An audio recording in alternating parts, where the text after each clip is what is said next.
क्यों आई मेरी जिंदगी में, क्यों दी वो खुशियां वो प्यार कि आज कह सकूं कि वो सब झूठ था और सच ये है कि तुम आज किसी और की बनना चाहती हो। आप सुन रहे हैं सुमित सुरीला को विकास खेसारी म्यूजिक रिकॉर्ड पर।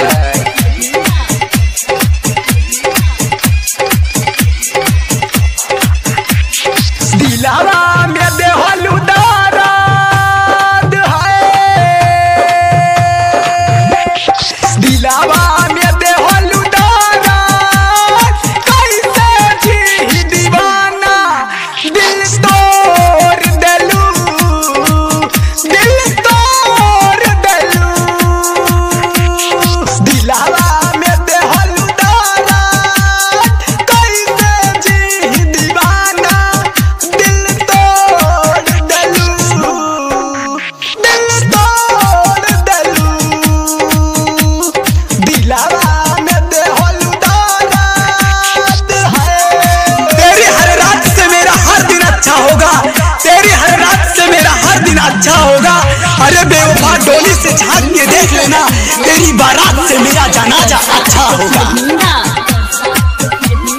आप सुन रहे हैं सुमित सुरीला को विकास खेसारी म्यूजिक रिकॉर्ड पर। जब छोड़ के तू गइलू, जिंदगी जहर बनाइलू। जब छोड़ के तू गइलू, जिंदगी जहर बनाइलू। मुझे राजा बना डाला, दीवाना बना डाला। दिलावा में देहलू दर्द है, दिलावा में देहलू दर्द, कैसे जी दीवाना दिल तोड़ देलू, दिल तोड़ देलू।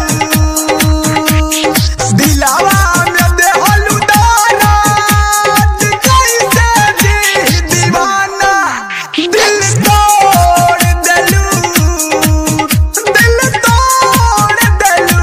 हाय तेरे गम में जिया करेंगे, तेरे गम में पिया करेंगे, हम मर जाने के बाद भी तुझसे मोहब्बत किया करेंगे। आप सुन रहे हैं सुमित सुरीला को विकास खेसारी म्यूजिक रिकॉर्ड पर।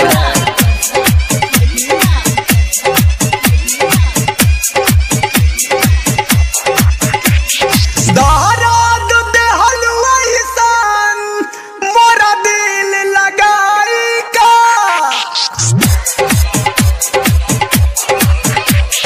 दर्द देहलू ऐसन मोरा दिल लगाई का। सहना पाई सुमित तोहरा से जुदाई का। दिलावा में देहलू दर्द है,